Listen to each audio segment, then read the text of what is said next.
दोस्तों, ये स्टोरी का 33 भाग है। अगर आपने इस स्टोरी के पिछले वाले भाग नहीं देखे तो मैंने प्लेलिस्ट में मेंशन कर दिया, आप जरूर जाकर के चेकआउट करें। कपूर मेंशन रिचा को अपना सामान सेटल करने में हेल्प करने के बाद रोहित कपूर मेंशन के लिए निकल गया।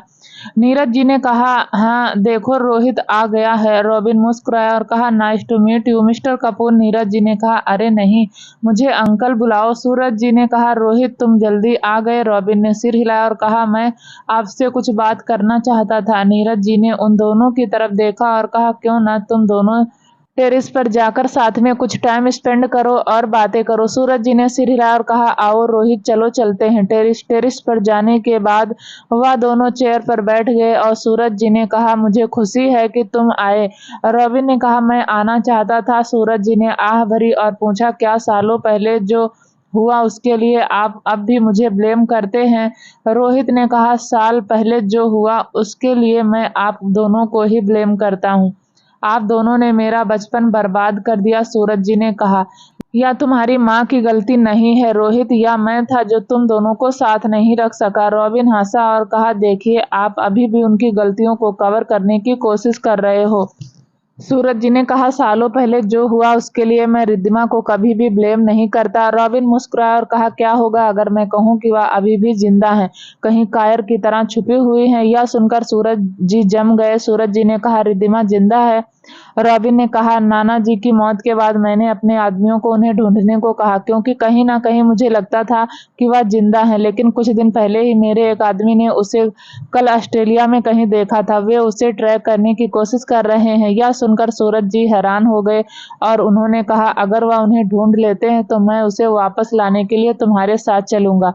रॉबिन ने कहा, आप अभी भी उनके साथ रहना चाहते हैं? सूरज जी ने कहा, यह कैसा सवाल है? रॉबिन ने कहा, उन्होंने जो कुछ भी किया उसके बाद भी आप उन्हें माफ करने को तैयार हो? सूरज जी ने कहा, वह अपनी मर्जी से ऐसा नहीं कर रही बेटा, तुम्हारी माँ तुमसे और मुझसे प्यार करती थी। रॉबिन हंसने लगा और पूछा, क्या होगा अगर ऐसा हो कि उनकी एक नई फैमिली हो? क्या होगा अगर उन्होंने किसी और से शादी कर ली? सूरज जी ने मुस्कुराते हुए कहा, यह उसकी पर्सनल चॉइस है, लेकिन मैं तब भी उसे अपनी आखिरी सांस तक प्यार करूंगा। टेबल पर अपना हाथ मारते हुए रॉबिन चिल्लाया, क्या आप सीरियस हो? क्या आपको समझ में आ रहा है कि मैं क्या कह रहा हूँ? अगर आप ऐसा करते हैं तो आप सिर्फ एक बेवकूफ हो।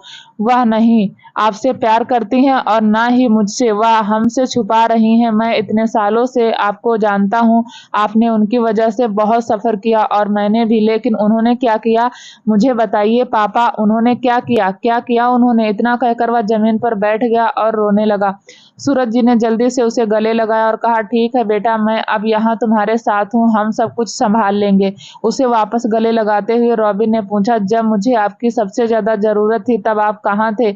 जब नाना जी बेरहमी से मुझ पर टॉर्चर करते थे तब आप कहाँ थे? जब नाना जी ने मुझे जबरदस्ती मासूम लोगों को मारने पर मजबूर किया तब आप कहाँ थे? जिस बचपन में मुझे प्यार की जरूरत थी उस बचपन में अब मैंने हाथों में बंदूक लिया तब आप कहाँ थे? सूरज जी ने कहा, मुझे अफसोस है कि मैं उस टाइम तुम्हारे साथ नहीं था। ऐसे ही काफी देर तक रोने के बाद रॉबिन सूरज जी के साथ नीचे आ गया। जब नीरज जी ने उसकी सूजी हुई आंखों को देखा तो वह गेस कर सकते थे कि क्या हुआ होगा। नीरज जी ने कहा, क्या कुछ सब ठीक है? सूरज जी ने सिर हिलाया और कहा, मुझे उम्मीद है। नीरज जी ने कहा, आह देखो रुद्र और आराध्या भी आ गए। जब रॉबिन ने रुद्र को देखा तो वह मुस्कुराया और उसका अभिवादन किया, good to see you bro. अपने सर पर हाथ रखते हुए रुद्र ने कहा, शट अप। नीरज जी ने कहा, क्या तुम दोनों एक दूसरे को जानते हो? इससे पहले कि रुद्र कुछ कह पाता रॉबिन ने कहा, हम बचपन के दोस्त हैं। आराध्या मुस्कुराई और कहा, मुझे यह नहीं पता था। रॉबिन ने कहा, अरे आप भाभी हो ना? आराध्या ने सिर हिलाया और कहा, नाइस टू मीट यू। मुझे नहीं पता था कि अंकल आपने एक बेटे को छुपा रखा है। जल्दी ही कुणाल और कीर्ति कपूर मेंशन आ गए। सूरज जी ने उसे इंट्रोड्यूस करवाते हुए कहा, रोहित या कुणाल है दूसरी ओर। कुणाल ने जब रॉबिन को देखा तो उसके एक्सप्रेशन बदल गए। रॉबिन ने अपनी बाहें उठाई और कहा, nice to meet you mister. Robin को कसकर गले लगाते हुए कुणाल ने कहा, ओह रोहित भाई, मैं आखिरकार मुझे आपसे मिलने का मौका मिल ही गया। कुणाल ने उसके कानों में फुसफुसाया, मिस्टर रॉबिन, बेहतर होगा कि आप अपना मुंह बंद रखें, वरना आपका अपना कंसाइनमेंट वापस नहीं मिलेगा। रॉबिन ने भौं उठाई और बड़बड़ाया, इसका क्या मतलब है? फिर कुणाल ने उसे छोड़ दिया और कीर्ति का हाथ पकड़कर कहा, यह मेरी गर्लफ्रेंड कीर्ति मल्होत्रा है। रॉबिन ने कहा, अरे तुम मल्होत्रा मतलब सिद्धार्थ की बहन हो? मुझे नहीं पता था कि सिद्धार्थ की इतनी खूबसूरत बहन भी है। नीरज जी ने कहा, ठीक है, अब सब इधर आओ, चलो खाना खाते हैं। डाइनिंग रूम के अंदर आने के बाद जब आराध्या ने अपना सारा पसंदीदा खाना टेबल पर देखा तो उसके मुंह में पानी आ गया। रुद्र ने उसे सिंपल सूप का बाउल देते हुए कहा, सोचना भी मत। आराध्या ने मुंह फेर लिया और कहा, मुझे या नहीं चाहिए। मुझे रोस्टेड चिकन की ओर इशारा करते हुए कहा, मुझे वह चाहिए। रुद्र ने कहा, आराध्या यह तुम्हारी हेल्थ के लिए अच्छा नहीं है। अब तुम्हें सिर्फ हेल्दी चीजें खानी है। याद है ना कि अन्ना ने क्या कहा था? आराध्या ने सिर हिलाया और कहा, नहीं, मुझे चिकन चाहिए। नीरज जी ने कहा, आराध्या रुद्र की बात सुनो। रुद्र ने कहा, बस कुछ दिनों के लिए, उसके बाद तुम जो चाहो खा सकती हो। आराध्या ने कहा, प्लीज बस एक पीस। रुद्र ने सिर हिलाया और कहा, नहीं। कहा ना मैंने। अपने आंसू भरी आंखों से उसकी ओर देखते हुए आराध्या ने कहा, मुझे पता है अब आप मुझसे प्यार नहीं करते। उसकी तरफ देखते हुए रुद्र ने आह भरी और कहा, ठीक है, लेकिन सिर्फ एक पीस। आराध्या ने मुस्कुराते हुए कहा, आई लव यू। रुद्र ने एक गहरी सांस ली और उसके प्लेट में चिकन का पीस देते हुए कहा, खाओ। यह सब देख कर रॉबिन हंसने लगा और कहा, मैंने इसके बारे में सुना था, लेकिन आज मैंने इसे अपनी आंखों से देखा। रुद्र सिंघानिया सच में जोरू का गुलाम है। और रुद्र ने रॉबिन की ओर देखा और कहा, चुपचाप खाओ, नहीं तो मैं तुम्हें बाहर निकाल दूंगा। रॉबिन ने कहा, सॉरी बॉस। नीरज जी ने कहा, तो रोहित तुम हमारे साथ ही रहोगे? रॉबिन ने सिर हिलाया और कहा, हाँ अंकल। नीरज जी ने कहा, गुड गुड। आराध्या की प्लेट में चिकन का एक और पीस रखते हुए रुद्र ने कहा, रॉबिन तुम कुणाल को आसपास दिखाने के लिए क्यों नहीं रहते? मेरा मतलब उसका वर्क प्लेस और अदर प्लेसेस से है। रॉबिन मुस्कुराया और कहा, हाँ यह एक अच्छा आइडिया है। मुझे उम्मीद है कि कुणाल को मुझे अपना वर्क प्लेस दिखाने में कोई प्रॉब्लम नहीं होगी। उनकी तरफ देखकर एक झूठी मुस्कुराहट के साथ कुणाल ने कहा, बिल्कुल। तुम कल मेरे साथ बोर्ड मीटिंग अटेंड करना, मुझे सब कुछ क्लियर करना है और तुम्हें सब कुछ हैंड ओवर करना है। उसके बाद मैं नीरज जी की तरह रिलैक्स कर सकता हूँ, सूरज जी ने कहा। तो रॉबिन ने सिर हिलाया। डिनर के बाद रुद्र, रॉबिन और कुणाल स्टडी रूम की तरफ चले गए और बाकी सब नीचे बैठकर बातें करने लगे। स्टडी रूम के अंदर रॉबिन ने कहा, तो मिस्टर रेहान। कुणाल ने उसकी तरफ देखा और कहा, कुणाल जब हम घर पर हों तो मुझे सिर्फ कुणाल बुलाना। रॉबिन ने मुस्कुराते हुए पूछा, क्या तुम्हारे डैड को इस बारे में पता है? कुणाल ने बहुत ही धमकी भरे लहजे में कहा, नहीं, उन्हें अभी नहीं पता, और अगर उन्हें तुमने बताया ना तो मैं तुम्हें पक्का मार डालूंगा। रुद्र ने मुस्कुराते हुए पूछा, अगर मैं पापा को बता दूं तो क्या तुम मुझे भी मार डालोगे? कुणाल ने जोर से सिर हिलाया और कहा, नहीं जीजू, आप मेरे आइडियल हो, मैं ऐसा कुछ कैसे कर सकता हूँ? मैं तो इस बारे में सोच भी नहीं सकता। रॉबिन ने मुंह फेर लिया और कहा, अरे मैं तुम्हारा भाई हूँ। कुणाल ने कहा, तुम चुप रहो। रॉबिन ने आह भरी और कहा, ठीक है, चलो एक डील करते हैं। अगर तुम मेरी कंसाइनमेंट वापस कर दोगे तो मैं अपना मुंह हमेशा के लिए बंद रखूंगा। कुणाल ने मुस्कुराते हुए कहा, अगर तुमने अपना मुंह बंद नहीं रखा तो तुम हमेशा के लिए अपना कंसाइनमेंट खो दोगे। और रुद्र ने कहा, कौन सी कंसाइनमेंट? वह हमारे क्षेत्र में इलीगल गोल्ड स्मगलिंग करने की कोशिश कर रहा था, इसलिए हमने इसे जब्त कर लिया। और रॉबिन ने हंसते हुए कहा, मैं यह इलीगल नहीं कर रहा था, यह एक साथ काम था। कुणाल ने कहा, रॉबिन भाई झूठ बोलना बंद करो। रॉबिन ने कहा, तुम वही हो जो झूठ बोल रहे हो। रुद्र ने भौं चढ़ाते हुए कहा, ठीक है, अब तुम दोनों रुको, मैं तुम दोनों से एक बहुत ही इम्पोर्टेंट मैटर पर डिस्कस करना चाहता हूँ। कुणाल ने कहा, क्या बात है जीजू? मैं चाहता हूं कि तुम दोनों अपने सोर्सेस का प्रयोग करके एक आदमी का पता लगाओ। रुद्र ने कहा। रॉबिन ने सिर हिलाया और कहा, ठीक है, उस आदमी का नाम क्या है? रुद्र ने कहा, बलराज खुराना। और रॉबिन ने चौंक कर अपनी आंखें चौड़ी की और पूछा, तुमने क्या कहा? रुद्र ने कहा, आदमी का नाम बलराज खुराना है। रॉबिन शॉक एक्सप्रेशन में देखकर कुणाल ने पूछा, क्या तुम इस आदमी को जानते हो? रॉबिन ने कहा, मैं उसे अच्छी तरह से जानता हूँ। रुद्र ने अपनी भौं उठाई और पूछा, कैसे? रॉबिन ने कहा, क्योंकि उसने ही मुझे बड़ा किया है। वह मेरा नाना है, लेकिन कई साल पहले ही तो उनकी मौत हो गई थी। रुद्र ने अपना सिर हिलाया और कहा, नहीं, कुछ नहीं हुआ, वह अभी भी जिंदा है और पीछे से विशाल की हेल्प कर रहा है। रॉबिन ने कहा, रुद्र, वह बहुत खतरनाक आदमी है। अगर वह सच में जिंदा है और विशाल की हेल्प कर रहा है तो हमें बहुत सावधान रहना होगा। कुणाल ने कुछ देर सोचा और पूछा, क्या वह वही फेमस गैंगस्टर नहीं है जिसका कई साल पहले एक कार एक्सीडेंट में मौत हो गई थी? रुद्र ने अपना सिर हिला और कहा, हाँ वही है, लेकिन ऐसा लगता है कि वह मरा नहीं है। लेकिन तुम उसके बारे में कैसे जानते हो? कुणाल ने कहा, मैंने उसके बारे में सुना है, वह अमेरिका में काफी फेमस है। मैंने सुना है कि उसका अमेरिका में भी एक ऑर्गेनाइजेशन था और वह उस ऑर्गेनाइजेशन के थ्रू से अपने कंट्री से यूएसए तक ड्रग की स्मगलिंग करता था। रॉबिन ने आह भरते हुए कहा, वह बूढ़ा अभी भी जिंदा है? बहुत अच्छा, अब मुझे उसकी भी चिंता करनी है। रुद्र ने कहा, रॉबिन, हमें तुम्हारे नाना जी को ट्रैक करने की जरूरत है। रॉबिन ने बहुत सीरियस वॉइस में कहा, वह इतना आसान नहीं होगा। तुम्हें नहीं पता कि वह आदमी कितना होशियार और चालाक है। वह एक हार्टलेस इंसान है जिसने अपनी बेटी और पोते को भी नहीं बख्शा। अगर वह तुम्हारे पीछे है तो तुम्हें बहुत केयरफुल रहना होगा। और रुद्र ने सिर हिलाया और कहा, कल बेस पर आओ। कुणाल, तुम भी। हम इस मैटर पर सिद्धार्थ और सार्थक के साथ मिलकर बातचीत करेंगे। साथ में अंगद को बुलाओ। कुणाल और रॉबिन ने सहमत में सिर हिलाया। कुणाल ने कहा, विशाल के बारे में क्या? मुझे उसे मीटिंग के लिए कब बुलाना चाहिए? रॉबिन ने सदमे में अपनी आंखें चौड़ी की और पूछा, तुम विशाल को भी जानते हो? कुणाल ने सिर हिलाया। रॉबिन ने कहा, रुको, कैसे? कुणाल ने आह भरी और कहा, यह एक लंबी कहानी है। रुद्र ने कहा, कल अपने बेस में विशाल के साथ एक मीटिंग फिक्स करो। रॉबिन ने सदमे में अपनी आंखें चौड़ी की और पूछा, तुम्हारे पास मुंबई में भी एक बेस है? कुणाल ने अपनी आंखों को रोल किया और कहा, तुम बहुत जल्द बात करते हो। चुप रहो यार, तुम मुझे सिरदर्द दे रहे हो। कुणाल ने कहा, मुझे इन सब के बारे में ठीक से पता होना चाहिए। हम एक टीम है। इसलिए कुणाल ने कहा, किसने कहा कि हम एक टीम है? रॉबिन ने अपने होंठ थपथपाए और पूछा, रुद्र, क्या हम एक टीम नहीं है? रुद्र ने कहा, अभी हम सभी को मिलकर काम करना है और इस गंदगी को दूर करना है। कुणाल ने कहा, ठीक है जीजू। रुद्र ने कहा, रॉबिन, क्योंकि अब हमें पता है कि तुम सूरज अंकल के बेटे हो तो तुम भी हमारी फैमिली हो, इसलिए तुम्हारी सेफ्टी भी इम्पोर्टेंट है। इसीलिए अपने साथ कुछ और गार्ड्स को ऐड कर लो। साथ ही तुम उसके होते हो तो हमारे लिए गहराई का पता लगाना आसान होगा। मुझे तुम्हारी हेल्प की जरूरत पड़ेगी। रॉबिन ने कहा, इसके बारे में टेंशन मत करो, मैं तुम्हारे साथ हूँ। रुद्र ने कहा, रॉबिन, क्या तुम्हें पता है कि तुम्हारी माँ कहाँ है? यह सुनकर रॉबिन के एक्सप्रेशन डार्क हो गए। उसने मुंह फेर लिया और कहा, मुझे उनके बारे में कुछ दिनों पहले एक न्यूज मिली थी। वह अभी भी जिंदा है और मैं उनका पता लगाने की कोशिश कर रहा हूँ। रुद्र ने सिर हिलाया और कहा, तुम्हें उन्हें जल्द से जल्द ढूंढना चाहिए।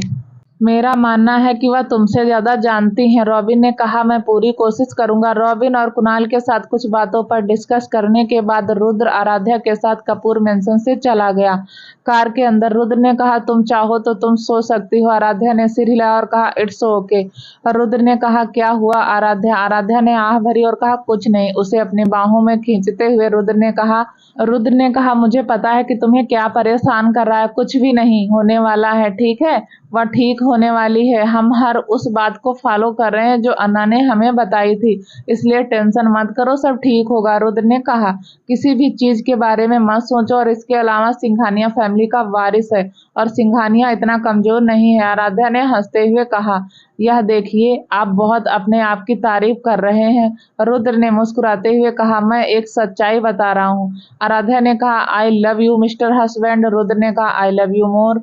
वही मुंबई के बाहर एक शख्स हाथ में फोटो लिए बालकनी पर खड़ा था। फोटो को घूरते हुए वह आदमी मुस्कुराया और कहा, तुमने मेरे अंपायर को डिस्ट्रॉय कर दिया, अब मैं तुम्हारी फैमिली को डिस्ट्रॉय कर दूंगा। ब्लैक कलर के सूट पहने एक आदमी ने कहा, सर, सिंघानिया फैमिली के बारे में अपडेट है। उस आदमी ने भौं उठाई और पूछा, क्या? सबऑर्डिनेट ने कहा, रुद्र सिंघानिया की वाइफ आराध्या सिंघानिया प्रेग्नेंट है। वह आदमी हंसता है और कहा, इतनी लवली न्यूज, मुझे यकीन है कि सिंघानिया फैमिली अब बहुत ज्यादा खुश है। सबऑर्डिनेट ने कहा, और एक न्यूज है सर। आदमी ने कहा, यह क्या है? सबऑर्डिनेट ने अपना माथा खुजलाया और कहा, यह न्यूज रॉबिन सर के बारे में है। आदमी ने पूछा, उसे क्या हुआ? सबऑर्डिनेट ने कहा, सूरज शर्मा ने शर्मा फैमिली रजिस्टर के तहत रॉबिन को उसमें ऐड किया है। उन्होंने रॉबिन को उनका अगला वारिस अनाउंस किया है। बलराज खुराना ने गुस्से में दीवार पर लात मारी और कहा, अनग्रेसफुल, वह बिल्कुल अपनी माँ की तरह है। सबऑर्डिनेट ने कहा, साथ ही सर, मैडम को ऑस्ट्रेलिया में देखा गया है। बलराज मुस्कुराया और कहा, मुझे पता था कि वह जिंदा थी।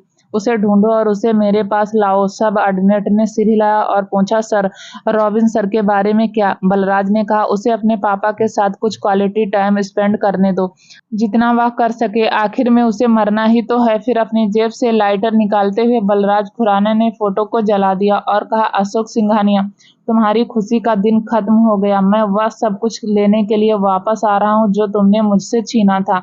आराध्या को बेड पर लिटाने के बाद रुद्र ने एक आह भरी और नीचे की ओर चला गया और गार्डन की ओर गया। गार्डन पानी का एक घूंट लेते हुए रुद्र पास की एक कुर्सी पर बैठ गया और अपनी फीलिंग को शांत करने के लिए एक गहरी सांस ली।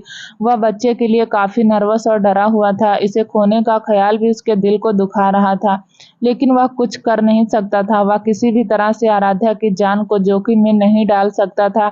रुद्र अपने ख्यालों में खोया हुआ था, तभी किसी का गर्म हाथ उसके कंधों पर आ गया। आशुतोष जी ने कहा, कॉफी? रुद्र ने आह भरी और सिर हिलाया। हाथों में 2 कप कॉफी लिए आशुतोष जी रुद्र के पास बैठ गए और पूछा, घबराहट महसूस हो रही है? रुद्र ने सिर हिलाया और कहा, अगर बच्चे को कुछ हो गया तो? आराध्या? आशुतोष जी ने कहा, सिर्फ आराध्या ही नहीं, तुम भी इफेक्ट होगे। रुद्र ने कहा, शुरू में मुझे लगा कि इससे मुझ पर ज्यादा असर नहीं पड़ेगा। मैंने सोचा कि अगर हम बच्चे को खो भी देते हैं तो हम फ्यूचर में फिर से बेबी के बारे में सोच सकते हैं, लेकिन अब जब मैं इसे खोने के बारे में सोचता हूँ तो मुझे अजीब लगता है, मेरा दिल टूट जाता है। आशुतोष जी ने मुस्कुराते हुए कहा, तुम्हें पता है बेटा, लोग अक्सर कहते हैं कि जब एक कपल अपने बच्चे को खो देता है तो सबसे ज्यादा इफेक्ट माँ ही होती है। वह जो नहीं जानते हैं या समझते हैं वह यह है कि एक फादर भी इफेक्टेड होता है। बस इतना ही है, हम इसे एक्सप्लेन नहीं कर पाते। हम अपनी फीलिंग को कंट्रोल करना पसंद करते हैं। मैं समझ सकता हूँ कि तुम अभी कैसा फील कर रहे हो। यह बेबी तुम्हारा फूल है। रुद्र ने आह भरी और कहा, मैं हारना नहीं चाहता, लेकिन मैं आराध्या की जान जोखिम में भी नहीं डाल सकता। आशुतोष जी ने सिर हिलाया और कहा, कोई भी ऐसा नहीं चाहता है।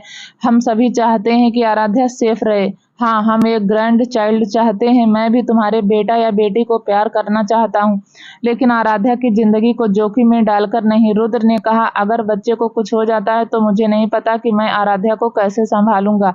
मुझे यह भी नहीं पता कि मैं अपनी फीलिंग को कैसे कंट्रोल करूंगा। मैं उसके लिए खुद को स्ट्रांग रखने की कोशिश कर रहा हूँ। अगर मैं अपनी घबराहट को उसके सामने एक्सप्लेन करूं तो वह स्ट्रेस लेगी और यह उन दोनों के लिए अच्छा नहीं है। स्ट्रेस? आशुतोष जी ने मुस्कुराते हुए कहा, टेंशन मत करो, सब ठीक हो जाएगा। वह सिंघानिया फैमिली का वारिस और वह बहुत ज्यादा स्ट्रांग है। रुद्र ने हंसते हुए कहा, मैंने भी उससे यही कहा था। आशुतोष जी ने कहा, तुम दोनों चेकअप के लिए कब जा रहे हो? रुद्र ने कहा, परसों। आशुतोष जी ने कहा, सब ठीक हो जाएगा, इस बारे में ज्यादा मत सोचो और आराध्या का ख्याल रखो। रुद्र ने सिर हिलाया। फिर रुद्र की तरफ देखकर आशुतोष जी ने पूछा, क्या तुम्हें पता है कि अभी जर्मनी में क्या हो रहा है? रुद्र ने कहा, हाँ, मुझे पता है। आशुतोष जी ने कहा, यह दिन पर दिन और खराब होता जा रहा है।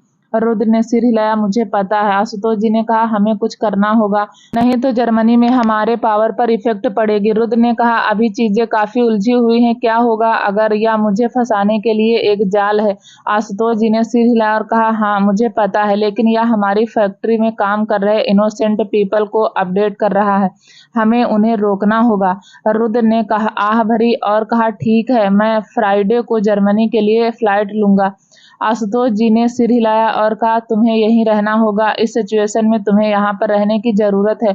मैं तुम्हारी माँ के साथ जर्मनी वापस जाऊंगा। मैं वहां जाकर सब कुछ हैंडल कर लूंगा, तुम चिंता मत करो। रुद्र ने कहा, क्या आपको यकीन है कि आप इसे संभाल पाएंगे या अभी वहां काफी गड़बड़ है?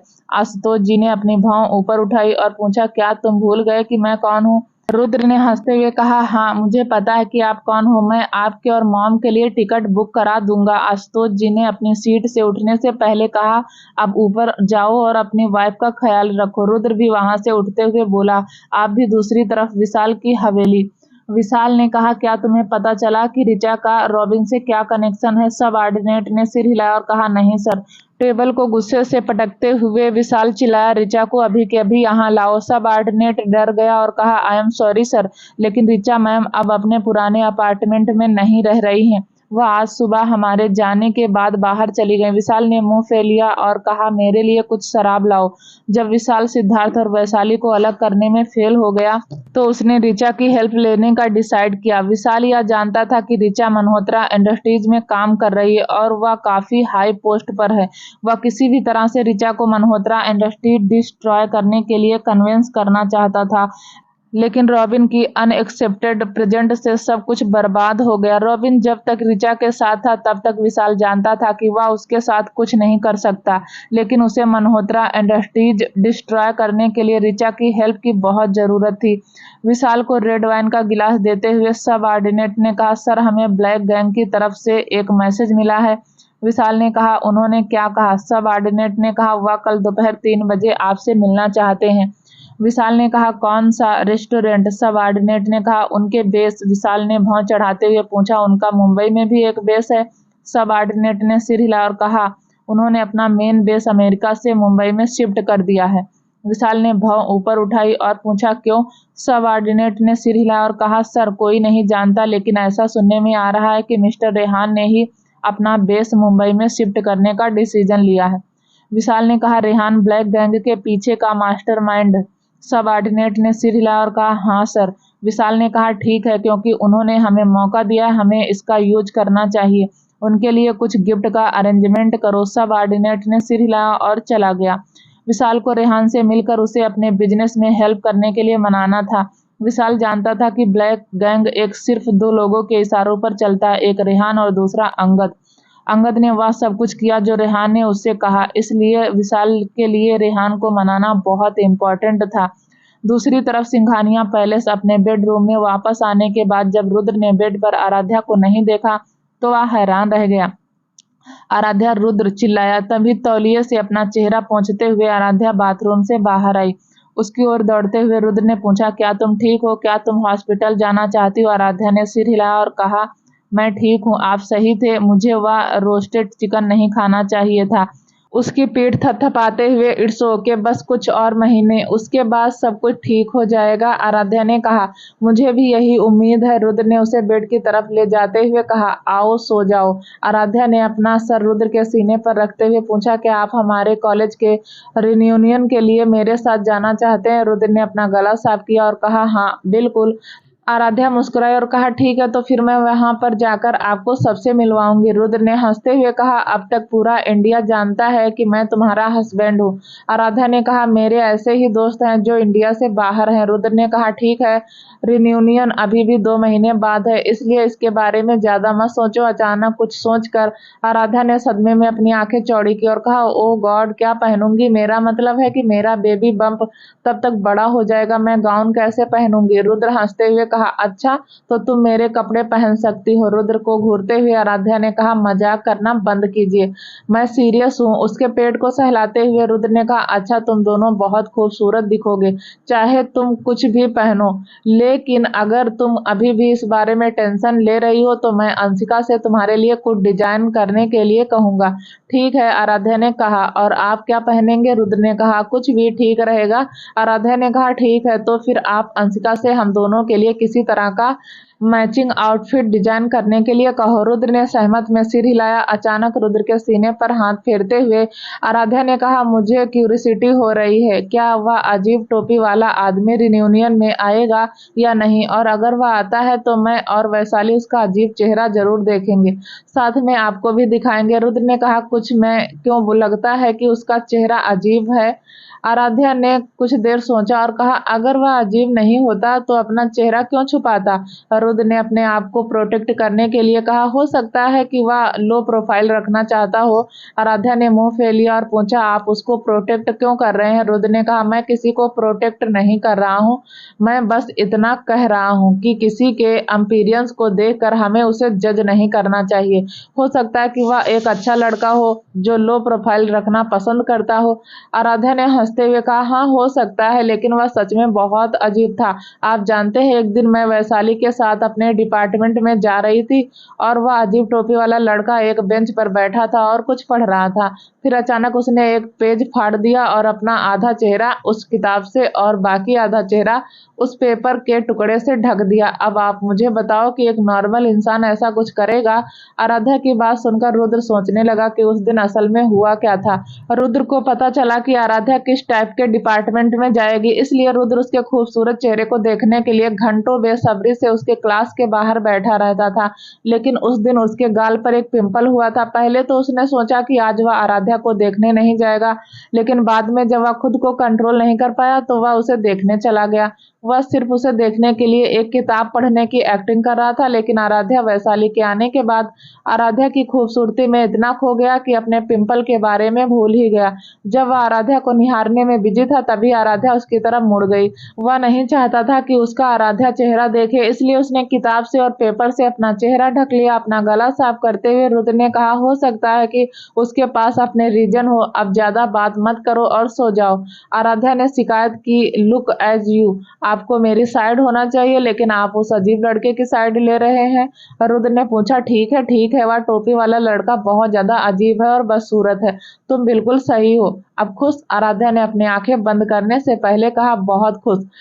रुद्र ने आह भरी और बेबसी से अपना चेहरा हिलाया। वह आराध्या के सभी रिएक्शन के बारे में सोच रहा था। जब उसे पता चलेगा कि उसका हस्बैंड ही वह लड़का है, यह सब सोचते सोचते वह सो गया। अगली सुबह जब आराध्या की नींद खुली तो रुद्र रूम में कहीं पर भी नहीं था।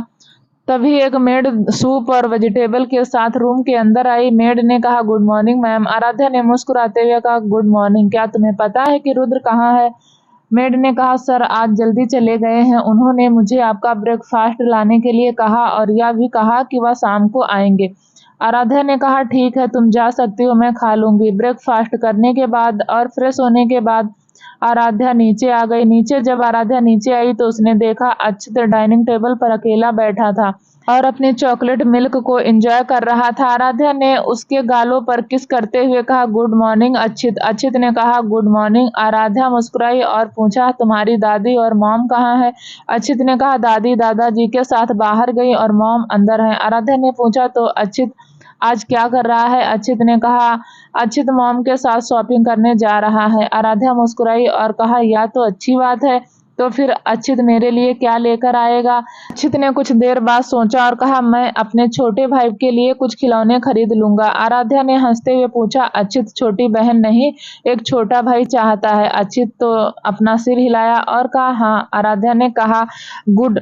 तभी अंशिका अपने रूम से जल्दी से नीचे आई। उसे देखकर अक्षित ने अपनी जल्दी से बचा हुआ दूध पी लिया और कुर्सी से नीचे उतर गया। मम्मा आई एम रेडी, अंशिका ने आह भरते हुए कहा। आई एम सॉरी बेबी, लेकिन मॉम आज आपको शॉपिंग के लिए नहीं ले जा सकेंगी। अक्षित ने अपना सिर नीचे किया और कहा, लेकिन मॉम ने प्रॉमिस किया था। अंशिका ने आह भरते हुए कहा, हाँ मुझे पता है, हम कल जा सकते हैं, ठीक है? अक्षित ने धीरे से सिर हिलाया। आराध्या ने पूछा, क्या हुआ? अंशिका ने कहा, भाभी असल में मुझे एक इम्पोर्टेंट कॉल आ गया है, मुझे एक शो के लिए कुछ डिजाइन्स बनाने थे, इसलिए मैंने जल्दी से सब कुछ ठीक कर दिया था, लेकिन अचानक जब मैं शॉपिंग करने के लिए रेडी हो रही थी तभी मुझे कॉल आया कि कुछ प्रॉब्लम हो गई है। आराध्या मुस्कुराई और कहा, ठीक है तुम जाओ, मैं हमारे हस्बैंड अक्षित को शॉपिंग कराने के लिए ले जाऊंगी। अंशिका ने कहा, मुझे नहीं लगता तो यह एक अच्छा आइडिया है। आराध्या ने आह भरी और कहा, क्यों? मेरे पास अभी कोई काम नहीं है, मैं बोर हो रही हूँ और रुद्र भी घर पर नहीं है तो मैं उसको साथ ले जा सकती हूँ। अंशिका ने कहा, लेकिन रुद्र भाई। आराध्या ने कहा, उनकी टेंशन मत करो, मैं उनसे बात करती हूँ। अंशिका ने मुस्कुराते हुए कहा, थैंक यू सो मच भाभी। अक्षित बड़ी माँ को बिल्कुल परेशान मत करना, ठीक है? फिर अंशिका के जाने के बाद आराध्या ने एक मेड को बुलाया और कहा, किसी को कार निकालने के लिए कहो। फिर उसने अपना फोन निकाला और रुद्र का नंबर डायल किया। ब्लैक गैंग का बेस रुद्र कुणाल के बेस के सामने पहुंचा था कि तभी उसके फोन पर आराध्या का कॉल आया। रुद्र के कॉल रिसीव करने के बाद आराध्या ने कहा, रुद्र मैं अक्षित के साथ शॉपिंग करने के लिए बाहर जा रही हूँ। रुद्र ने मुंह फेर लिया और कहा, नहीं तुम कहीं नहीं जा रही हो, घर पर रहो और आराम करो। अंशिका समर्थ अक्षित को ले जा सकते हैं। आराध्या ने कहा, मैं आपसे पूछ नहीं रही हूँ, ठीक है? मैं आपको बता रही हूँ। अंशिका और समर्थ अभी बिजी हैं और अक्षित मॉल जाना चाहता है, मैं पूरे दिन घर पर अकेली रहकर बोर हो गई हूँ। इसलिए मैं उसके साथ जा रही हूँ। रुद्र ने कुछ देर सोचा और कहा ठीक है, लेकिन कुछ बॉडीगार्ड को अपने साथ ले जाओ। नहीं रुको, मैं कबीर को तुम दोनों के साथ चलने के लिए कहूंगा। आराध्या ने कहा मैं बॉडीगार्ड को अपने साथ ले जाऊंगी, आपको कबीर को परेशान करने की जरूरत नहीं है। मैं प्रॉमिस करती हूँ कि मैं बहुत केयरफुल रहूंगी। रुद्र ने कहा ठीक है जाओ, मुझे टाइम टाइम पर कॉल करना और केयरफुल रहना, और अगर कोई प्रॉब्लम हुई तो मुझे तुरंत कॉल करना। आराध्या ने फोन काटने से पहले कहा ठीक है मैं ध्यान रखूंगी। कॉल ऑफ करने के बाद रुद्र ने रजत को कॉल किया और कहा कुछ गार्ड्स आराध्या और अक्षित को फॉलो करने के लिए माल भेजो। रजत ने पूछा ओके सर, क्या कुछ और करना है आपको? रुद्र ने कहा ठीक है, तुम एक काम करो, तुम उनके साथ जाकर तुम उनके साथ दोनों को फॉलो करो। रजत ने सदमे में अपनी आंखें चौड़ी की और पूछा मैं? रुद्र ने पूछा हाँ तुम, और हाँ अगर कोई प्रॉब्लम हुई तो मुझे तुरंत कॉल करना। क्या तुम समझ गए? रजत ने फोन काटने से पहले कहा ओके सर। फिर अपने फोन को वापस जेब के अंदर रखने के बाद रुद्र बेस की तरफ चला गया। बेस के अंदर जब रुद्र एंट्रेंस गेट पर आया तो उसने देखा वहां पर उसका सब इंतजार कर रहे हैं। जय ने कहा गुड मॉर्निंग सर, अंदर वेटिंग एरिया में सब आपका ही वेट कर रहे हैं। रुद्र ने सिर हिलाया और वेटिंग एरिया की तरफ जाने लगा। अंदर जाकर उसने देखा सभी वहां पर थे, लेकिन सिद्धार्थ के इरिटेटेड एक्सप्रेशन को देखकर उसने अपनी भौहें ऊपर उठा ली। रुद्र ने पूछा तुम ऐसा चेहरा क्यों बना रहे हो? यह सुनकर सार्थक ने हंसते हुए कहा मिस्टर मल्होत्रा अभी नाराज हैं क्योंकि उन्होंने अपनी मिसेज मल्होत्रा के बेड पर अकेला छोड़ दिया। सिद्धार्थ ने कहा तुम लोगों को समझना चाहिए, मैंने कल ही शादी की है और बहुत सी ऐसी चीजें हैं जो मुझे करनी है। रुद्र ने आंखें मूंद ली और कहा मैं जल्द ही पापा बनने जा रहा हूं और मैं अभी भी कंप्लेन नहीं कर रहा हूं, लेकिन तुम्हें देखो। रॉबिन ने कंप्लेन की और अपनी भौहें चढ़ा ली। मैं तुमसे बहुत नाराज हूं सिद्धार्थ ब्रो, तुमने मुझे अपनी शादी में भी इन्वाइट नहीं किया। सिद्धार्थ ने आंखें मूंद ली और कहा तुमने भी नहीं कहा कि तुम सूरज अंकल के बेटे हो। रॉबिन ने कहा अरे मुझे पता था कि तुम यही कहोगे। सार्थक ने कहा ठीक है, अब अपनी बकवास बातें बंद करो और सीधे पॉइंट पर चलो। अंगद ने आह भरी और कहा हमने विशाल को मीटिंग के लिए 3 बजे यहाँ पर बुलाया है। रुद्र ने सिर हिलाया और कहा था लेकिन मुझे लगता है कि हमें प्लान चेंज करने की जरूरत है। कुणाल विशाल के सामने नहीं जाएगा, तुम्हें अकेले ही उसके साथ मीटिंग करनी पड़ेगी और उससे बलराज खुराना के बारे में कोई इन्फॉर्मेशन निकालने की कोशिश करनी होगी। अगर वह कुणाल को देख लेगा तो उसे पता चल जाएगा कि हम लोग एक साथ काम कर रहे हैं। अंगद ने सिर हिलाया और कहा ठीक है, मुझे लगता है कि मैं ऐसा ही कर सकता हूँ। सार्थक ने सिर हिलाया और कहा मुझे अभी भी बिलीव नहीं हो रहा कि बलराज खुराना अभी भी जिंदा है। मुझे लगा कि वह गैंगस्टर सच में मर गया होगा, लेकिन किसने सोचा होगा? रुद्र ने कहा बलराज खुराना के साथ दादाजी के कुछ पुरानी दुश्मनी है, हो सकता है कि इसी वजह से वह विशाल की हेल्प कर रहा हो। सिद्धार्थ ने पूछा दादाजी या तुम्हें क्या उनकी तरफ से कोई वार्निंग मिली? रुद्र ने अपना सिर हिलाया और कहा अभी नहीं, लेकिन मुझे लगता है कि वह जल्द ही एक चाल चलने वाला है, हमें बहुत केयरफुल रहना होगा। रॉबिन मुस्कुराया और कहा मुझे हैरानी है कि उसने यह सब कैसे किया। मेरा मतलब है कि पुलिस को यह भरोसा दिलाना कि उन्हें जो डेड बॉडी मिली थी वह असल में उसकी ही थी। उस दिन जब मैंने सुना कि वह मर चुका है तो मैं बहुत खुश था कि अगले ही दिन मैंने सभी रस्में पूरी की और एक नई लाइफ स्टार्ट करने के लिए यहाँ पर आ गया। लेकिन किसने सोचा होगा कि रुद्र ने कहा क्योंकि वह तुम्हारे नाना है, मुझे पूरा यकीन है कि वह तुम पर नजर रख रहे हैं। मुझे लगता है कि वह तुम्हारी माँ के बारे में भी जानते हैं। उनके तुम्हारी माँ को ढूंढने से पहले हमें तुम्हारी माँ को ढूंढना होगा। रॉबिन ने सिर हिलाया और कहा मैं कोशिश कर रहा हूँ। क्या आपने कहा कि वह ऑस्ट्रेलिया में देखी गई थी? अंगद ने पूछा।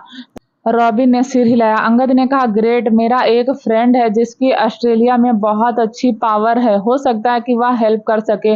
रॉबिन ने कहा ग्रेट, मेरे लिए उसे इस तरह ढूंढना आसान होगा। रुद्र ने पूछा क्या तुमने सूरज अंकल को इसके बारे में बताया? रॉबिन ने सिर हिलाया और कहा हाँ मैंने बताया है। रुद्र ने कहा तो ठीक है, अब इसके बारे में ज्यादा मत सोचो, मुझे यकीन है कि इतना बड़ा कदम उठाने के लिए उनके पास जरूर कोई रीजन थे। रॉबिन ने आह भरी और सिर हिलाया। सार्थक ने कहा रॉबिन तुम हमें बलराज खुराना के बारे में कुछ और क्यों नहीं बताते? रॉबिन ने मुंह फेर लिया और कहा अब तक मैं जितने भी इंसान से मिला हूँ वह उन सब में सबसे हार्डलेस और बेरहम है। तब मुझे उसके साथ रहने के लिए मजबूर होना पड़ा क्योंकि मेरे पास कोई और ऑप्शन नहीं था। मेरी स्टडी के साथ में जब 10 साल का हुआ था उन्होंने मुझे अंधेरे में धकेल दिया। वह murder, smuggling, prostitution, human trafficking, ऐसे ही बहुत सारे इलीगल काम को करते थे।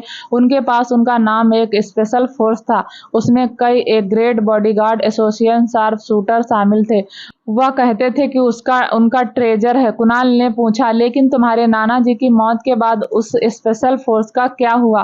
रॉबिन ने कहा, नाना जी की मौत के बाद वह स्पेशल फोर्स अचानक मिस्टीरियसली गायब हो गई। उस टाइम मैंने इसके बारे में ज़्यादा नहीं सोचा, क्योंकि मुझे लगा कि जब वह मर गए हैं तो उनकी फोर्स अलग हो गई होगी। लेकिन अब मुझे पता है कि वह जिंदा है और शायद वह फोर्स अभी भी उनके पास है। नाना जी ने मुझे वह सब कुछ बताया जो वह करते थे, लेकिन उन्होंने मुझे उसके बारे में कभी नहीं बताया। जब भी मैंने पूछने की कोशिश की तो वह कहते थे कि यह बहुत ज़्यादा कॉन्फिडेंशियल है। अंगद ने कहा, अगर बलराज खुराना सच में उसका यूज कर रहा है तो हमें बहुत ज़्यादा केयरफुल रहना होगा। वह बहुत डेंजरस है। डैड ने मुझे उनके बारे में एक बार बताया था। उन्होंने मुझे बताया कि बलराज खुराना ने उस टीम में किसी भी रैंडम इंसान को नहीं लिया। उसके सभी मेंबर हार्टली स्किल्ड और वह सबसे बेस्ट है। वह किसी को भी मारने से पहले एक बार नहीं सोचते, चाहे वह लड़की हो या कोई बच्चा। सार्थक ने एक गहरी सांस ली और कहा, दादाजी सच में अच्छी तरह से दुश्मन बनाना जानते हैं। सिद्धार्थ ने मुस्कुराते हुए कहा, मैं सच में विशाल के साथ बहुत बोर हो गया था, लेकिन अब बलराज खुराना की एंट्री चीज़ों को बहुत इंटरेस्टिंग बना रही है। रुद्र ने हंसते हुए कहा, आई नो राइट। रॉबिन ने भौहें चढ़ाते हुए कहा, भौहें चढ़ाते हुए तुम तीनों क्यों हंस रहे हो? क्या हुआ? इस बारे में अच्छा नहीं लग रहा? रुद्र ने हंसते हुए कहा, हमें डर क्यों लगना चाहिए? क्या उसके मेंबर इंसान नहीं है? उनके भी बॉडी से नॉर्मल इंसानों की तरह खून बहता है ना? रॉबिन ने सिर हिलाया। रुद्र ने कहा, सिंघानिया कई जनरेशन से अंडरवर्ल्ड में है। असल में बलराज मेरे दादाजी के अंदर काम करता था। सार्थक ने हंसते हुए कहा, तुमने उन्हें यूनिस के बारे में नहीं बताया? कुणाल ने सदमे में अपनी आंखें चौड़ी की और पूछा, क्या आपने अभी यूनिस कहा? लेकिन क्या वे कई साल पहले मिस्टीरियसली से गायब नहीं हुए थे? अंगद ने कहा, हाँ, वे कई साल पहले मिस्टीरियसली गायब हो गए थे। रुद्र ने अपना सिर हिलाया और कहा, नहीं, वह गायब नहीं हुए, लेकिन उन्हें इतने सालों से उन्हें डीएक्टिवेट रखा गया। रॉबिन ने हंसते हुए कहा, प्लीज मुझे यह मत कहना कि वह तुम्हारे गैंग का है। सिद्धार्थ ने हंसते हुए कहा, बस उनके चेहरों को देखो। अंगद ने कहा, यूनिस उसका कंपैरिजन में बहुत ज्यादा कोल्ड है। यूनिस के मेंबर बहुत ज्यादा हार्टलेस। कुणाल ने कहा, अरे तो फिर यह तो बहुत अच्छा है। सार्थक ने कहा, यह बहुत अच्छा नहीं है। यूनिस एक हाईली स्किल्ड टीम है और इसमें कोई डाउट नहीं है, लेकिन हमें इसे एक्टिवेट करने से पहले 2 या 3 बार सोचना होगा, क्योंकि यह डेंजरस है। पिछली बार जब इसे एक्टिवेट किया गया था तो इसने पूरे मुंबई में हलचल पैदा कर दी थी, और यही रीजन है कि इसे डीएक्टिवेट रखा गया है।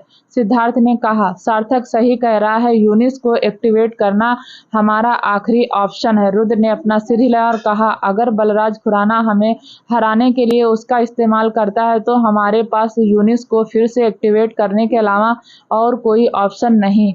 Shopping mall. जैसे ही आराध्या और अक्षित कार से नीचे उतरे, कई लोगों ने उन्हें घेर लिया। आराध्या ने पूछा, आज आप इतने सारे लोग क्यों हैं? क्या मेरे पास सिर्फ 4 बॉडीगार्ड नहीं थे? एक बॉडीगार्ड ने अपना सिर नीचे किया और कहा, सॉरी मैडम, लेकिन हम सिर्फ बॉस का आर्डर फॉलो कर रहे हैं। आराध्या ने आह भरी और सिर हिलाया। रजत ने कहा, मैडम। आराध्या ने अपनी भौं उठाई और पूछा, मिस्टर असिस्टेंट, आप यहाँ पर क्या कर रहे हैं? रजत ने अक्षित को अपनी बाहों में लेने से पहले कहा, बॉस ने मुझे आपके और लिटिल अक्षित के साथ शॉपिंग करने के लिए कहा है। आराध्या ने आह भरी और कहा, सॉरी मिस्टर असिस्टेंट, रुद्र मेरे बारे में बहुत प्रोटेक्टिव हैं। I think you can understand. Rajat मुस्कुराया और कहा, बेशक मैडम, आपकी और बॉस का आर्डर फॉलो करना मेरी रिस्पॉन्सिबिलिटी है। आराध्या ने कहा, ठीक है, अब अंदर चलते हैं। रजत ने पूछा, तो लिटिल अक्षित, क्या आप शॉपिंग करना चाहते हैं? अक्षित ने एक्साइटमेंट में कहा, कपड़े। आराध्या ने हंसते हुए कहा, ठीक है, चलो। अंदर जाने से पहले रजत ने गार्ड को उन्हें फॉलो करने का इशारा किया। उनके मॉल के अंदर जाने के बाद एक कस्टम मेड सूट पहने एक आदमी ने अपना फोन निकाला और किसी को कॉल किया और कहा, बॉस, वह मॉल के अंदर चले गए हैं, लेकिन मिसेस सिंघानिया अकेली नहीं है। रुद्र सिंघानिया का असिस्टेंट उनके साथ है। उनके साथ बहुत सारे गार्ड और कुछ ही हिडन गार्ड भी हैं। फोन के दूसरी साइड से बलराज ने कहा, रुद्र सिंघानिया काफी अच्छी तरह से अपनी वाइफ को प्रोटेक्ट कर रहा है। आदमी ने पूछा, आगे क्या सर? लापरवाही से कोई काम मत करो, बस हमारे प्लान पर फॉलो करके रहो। बलराज ने कॉल को हैक करने से पहले कहा। एक फेमस किड्स स्टोर के अंदर आने के बाद आराध्या ने कपड़े सिलेक्ट करना शुरू कर दिया। आराध्या ने कहा, मुझे लगता है कि ब्लू कलर तुम पर बहुत अच्छा लगेगा।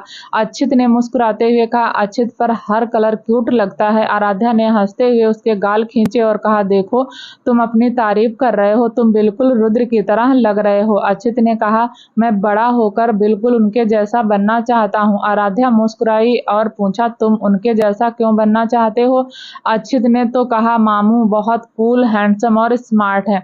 आराध्या ने हंसते हुए कहा, हाँ तुम बिल्कुल सही कह रहे हो। रजत जो उनसे थोड़ी डिस्टेंस पर खड़ा था, उसने देखा एक आदमी ब्लैक पैंट और रेड शर्ट पहने आराध्या और उसकी तरफ आ रहा है, तो वह कुछ आदमियों की तरफ आगे बढ़ा और बोला, वहीं पर खड़े रहो। उस आदमी ने हंसते हुए कहा, मैं किसी को नुकसान पहुंचाने के लिए यहाँ पर नहीं आया हूँ, मैं बस मिसेस सिंघानिया से बात करना चाहता हूँ। एक बॉडीगार्ड ने बहुत ही धमकी भरे लहजे में कहा, वहीं पर खड़े रहो वरना हमें तुम्हें फोर्स करना होगा।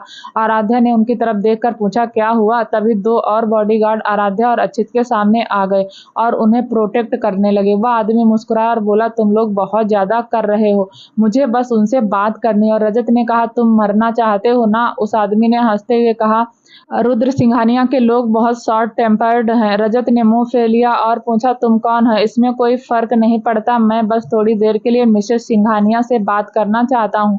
मेरा मतलब कोई नुकसान पहुंचाना नहीं है, लेकिन अगर आप सभी मेरी बात नहीं मानते तो मुझे कोई प्रॉब्लम नहीं है। फिर एंट्रेंस गेट की तरफ इशारा करते हुए उसने आगे कहा। फोर्स करने में जब रजत ने उसकी निगाहों का पीछा किया तो उसने अपनी बाहें उठाई। जब उसने देखा कि वहां पर कई सारे आदमी कैजुअल आउटफिट पहने खड़े हैं, अगर कोई और उन्हें देखेगा तो यही सोचेगा कि यह कोई ऑर्डिनरी पीपल है, लेकिन रजत और उसके बॉडीगार्ड को पता था कि यह कोई ऑर्डर नहीं, इंसान नहीं। रजत ने टेंस एक्सप्रेशन को देखकर आराध्या समझ गई कि प्रॉब्लम क्या है। आराध्या ने पूछा, आप किस बारे में बात करना चाहते हैं?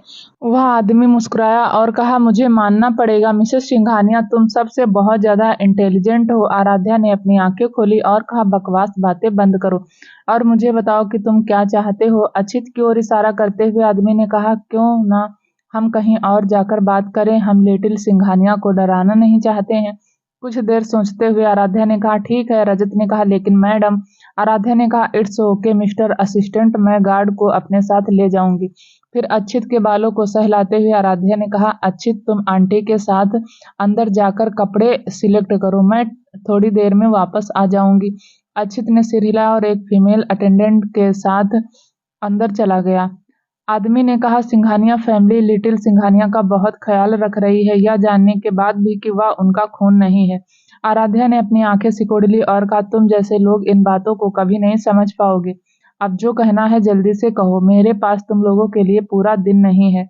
आदमी ने कहा, चलिए पास के कैफे में चलते हैं। रजत ने मुंह फेर लिया और कहा, तुम?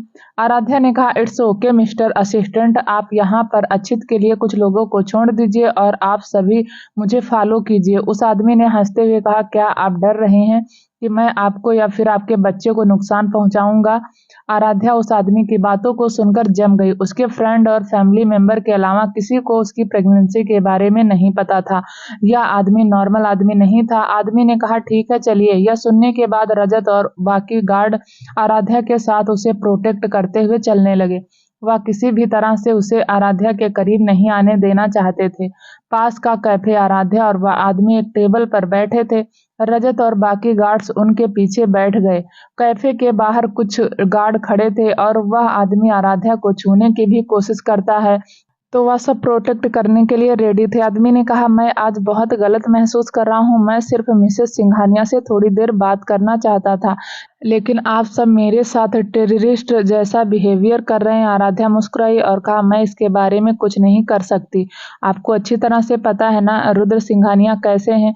वह आदमी मुस्कुराया और कहा, बिल्कुल, कौन नहीं जानता कि मिस्टर सिंघानिया कैसे हैं। वह बिजनेस वर्ल्ड के साथ साथ अंडरवर्ल्ड में भी काफी पॉपुलर हैं, लेकिन यह सब आपके लिए काफी मुश्किल है ना मिस्टर सिंघानिया?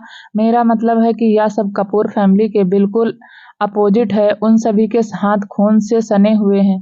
मुझे हैरानी है कि आपने रुद्र सिंघानिया जैसे इंसान से शादी क्यों की? आराध्या ने मुस्कुराते हुए पूछा, तो आप सिर्फ यह जानना चाहते थे कि मैंने रुद्र से शादी क्यों की? वह आदमी हंसता है और कहा, बिल्कुल नहीं, मैं यहाँ सिर्फ मिसेस सिंघानिया को एक वार्निंग देने आया हूँ। आराध्या ने अपनी बाहें उठाई और पूछा, वार्निंग किस बारे में? आदमी ने कहा, सिंघानिया फैमिली के अनकाउंटेबल दुश्मन हैं और मेरा बॉस भी उनमें से एक है। आराध्या ने कहा, सीधे पॉइंट पर आइए। वह आदमी मुस्कुराया और कहा, मिसेस सिंघानिया काफी जल्दी में लग रही हैं। आराध्या ने कहा, मुझे शॉपिंग करनी है। आदमी ने पूछा, क्या मिस्टर सिंघानिया ने आपको अंडरवर्ल्ड के अपने कनेक्शन के बारे में बताया?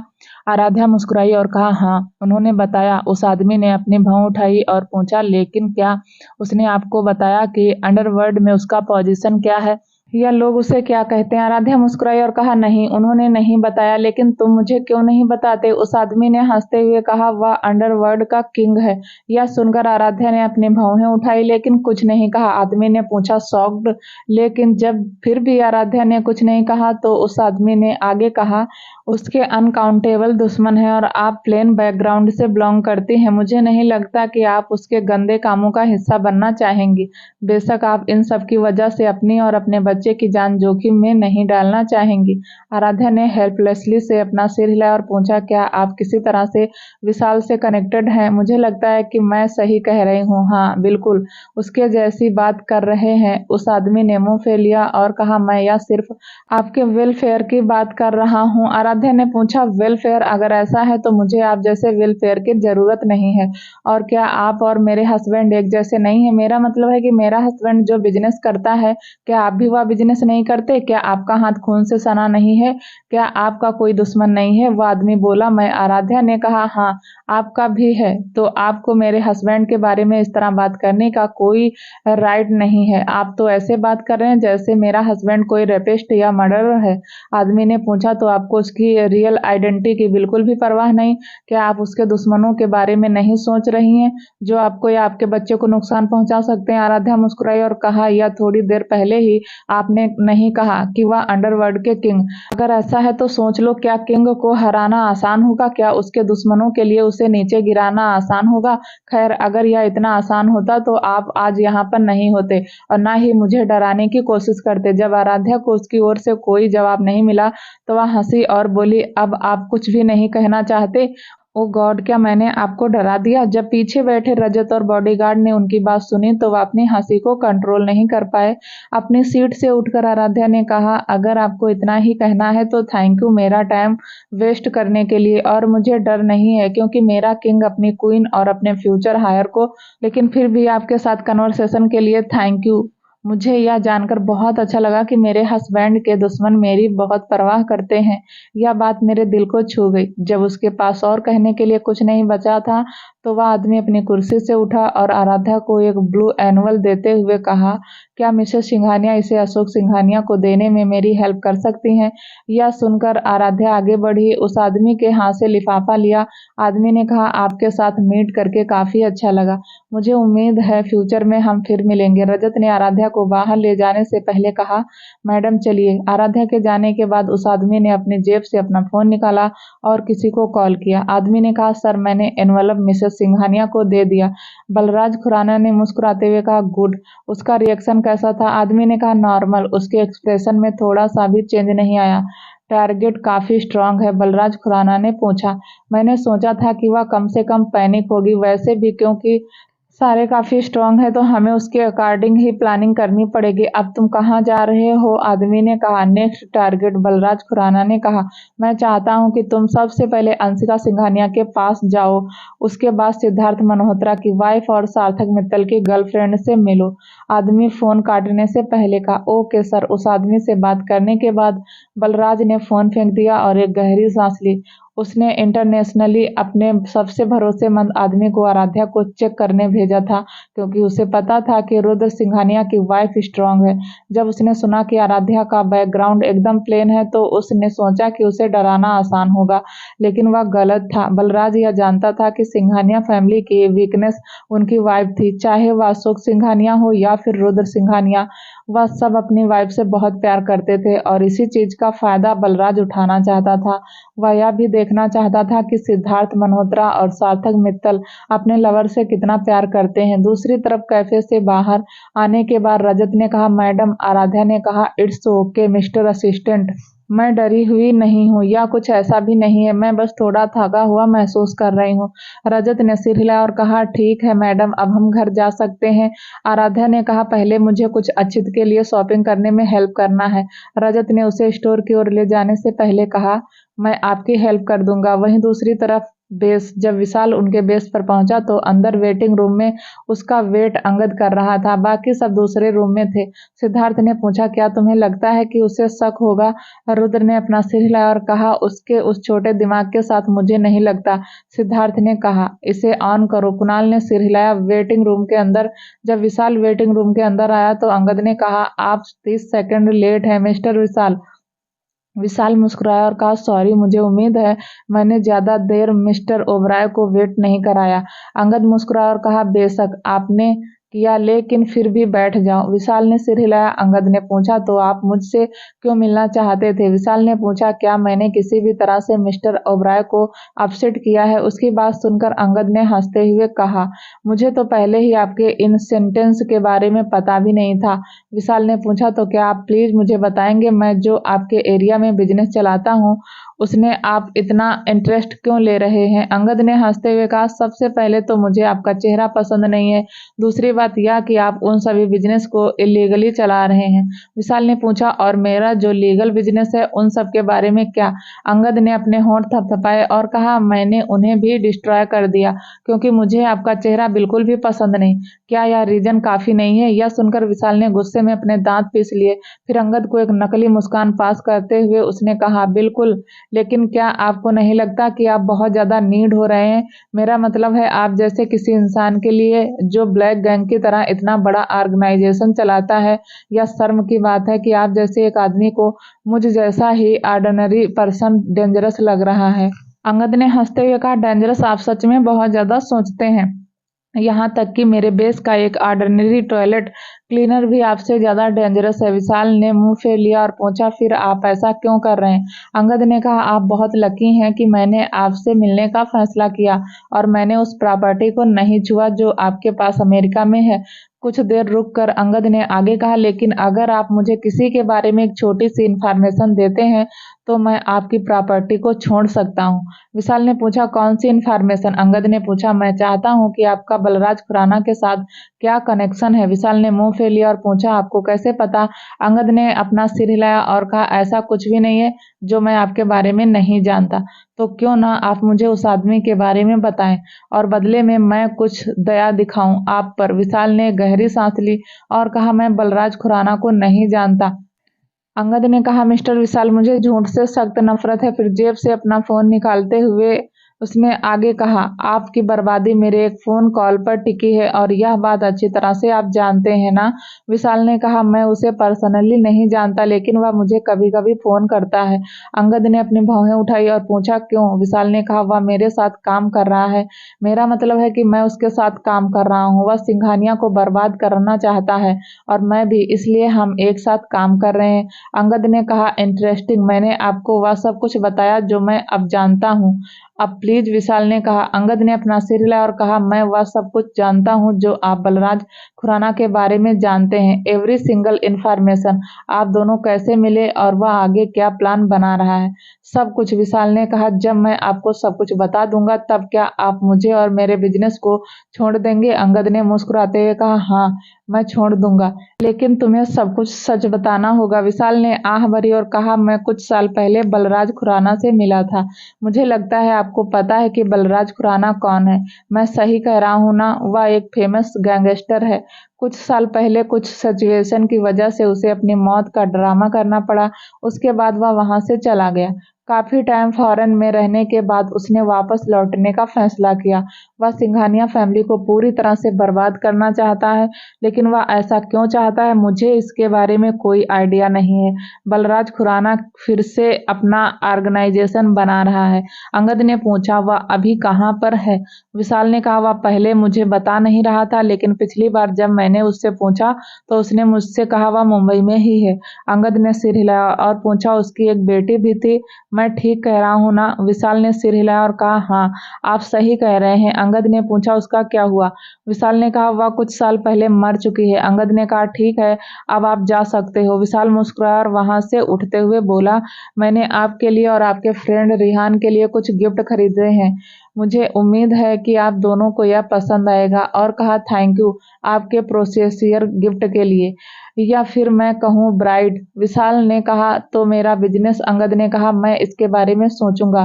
विशाल ने कहा, लेकिन आपने थोड़ी देर पहले ही यह सुनकर अंगद ने अपनी भौहें उठाई और कहा, क्या? ओह सॉरी, क्या आपको मैंने नहीं बताया कि यह मैं नहीं बल्कि मेरा फ्रेंड था जिसने आपको निशाना बनाया? तो यह रेहान पर डिपेंड करता है, बट डोंट वरी, मैं उसके सामने आपके बारे में कुछ अच्छी बातें बताऊंगा। शायद उसके बाद वह आपके बिजनेस को छोड़ दे। Have a good day mister Vishal. Vishal ने गुस्से में अपने दांत पीसे और कहा, आपने मेरे साथ चीटिंग किया। अंगद ने हंसते हुए कहा, क्या आप हमेशा यही नहीं करते? मैं तो बस आपको दिखाए हुए रास्ते को फॉलो कर रहा हूँ। अंगद को नकली मुस्कान देते हुए विशाल ने कहा, of course, have a good day mister Oberoi. Angad ने कहा, डोंट वरी मिस्टर विशाल, मैं जो कर रहा हूँ बहुत अच्छा कर रहा हूँ। अंगद चिल्लाया, यहाँ पर आकर मिस्टर विशाल को बाहर जाने के लिए गाइड करो। तभी ब्लैक कलर का सूट पहने एक आदमी वेटिंग रूम के अंदर आया और बोला, प्लीज सर मेरे पीछे आइए। उसकी बात सुनकर विशाल ने अपना सिर हिलाया और फिर उसके साथ वहां से चला गया। क्या होगा आगे जाने के लिए प्लीज दोस्तों चैनल को लाइक शेयर सब्सक्राइब जरूर करें, ताकि जब भी वीडियो डालें आपको नोटिफिकेशन तुरंत मिले। तब तक के लिए नमस्कार, धन्यवाद।